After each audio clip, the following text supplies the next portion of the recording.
ماشي حنا غير اللي دق الباب كنعطيوه زكاة الفطر، غير اللي تلاقيناه في الزق نعطيوه زكاة الفطر. واحد خدام وتعطيه زكاة الفطر، باكو بتعطيه زكاة الفطر. الله يرضي عليكم، هذه راه عبادة. لا تعطى زكاة الفطر إلا لمن لا يجد قوت يومه. ما عندوش، ما خدام، ما كيتخلص، ما عندوش وقف.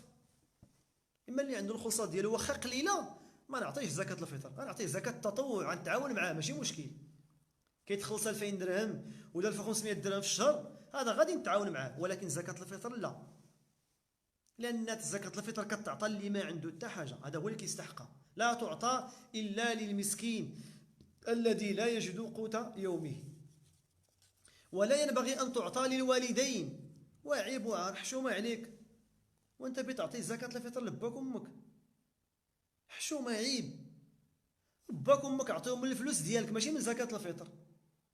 الوالدين ما كنعطيهمش الصدقة، الوالدين واجب عليك تنفق عليهم، داكشي اللي عندك راه ديالهم. واحد قال لك بغيت نعطيها لولدي، يا ويلي عطينا حنا الصدقة لولادنا وعطيها لوالدينا، راه ما غيبقى حتى ما غيستافد حتى شي حد، غتبقى في الدار.